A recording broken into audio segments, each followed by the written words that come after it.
Ayan guys, oh. Kung naaalala niyo yung sinira niyang lock, siya ngayon ang nag-aayos.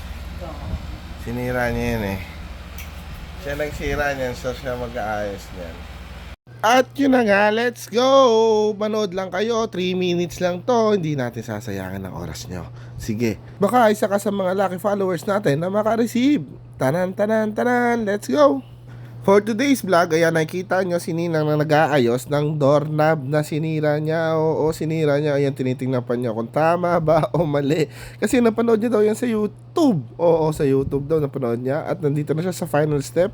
Tingnan natin kung magagawa niya o maaayos niya ba. Isusuot niya na yung dulo. Charan! Yay! Ang galing oh, nag-iabang po, pinapaliwanag pa niya oh. Ayan, nagulat pa nga oh, pinakita niya na yun, nabukas na, tas nilock niya, oh yun, di mabuksan. Ayan, congratulations. Next part, game time! Ayan, nakita niyo yung teddy bear.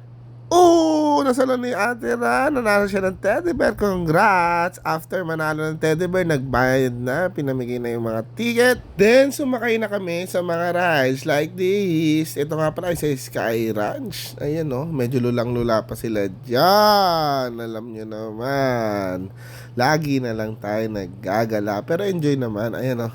Isa pa daw. Siyempre, saan magtatapos ang ating gala sa kainan? Dito, oh, sarap ng chicken nila, ng muffin. Ayan, enjoy na enjoy ang ating mga chikiting. Inamoy pa nga niya, oh. Nandito kami ngayon sa Kenny Rogers. Umorder kami ng chicken. Napakasarap. At lalo na yung mga sidings nila. Katulad nitong coleslaw. Yan o, nilalagay yata to sa burger. Tama ba? Coleslaw. Coleslaw nga ata yan. Tapos yung, ayan o, ano ba tawag doon? Nakalimutan ko na macaroni. Macaroni. Sarap ng kain mo sa akin ni Rogers. Sarap. Enjoy na enjoy ang baboy. Sarap kumain, di ba? At nagsimula na nga rin silang kumain kahit hindi pa nakakadating ang lahat ng order dahil gutom na gutom na. Let's go!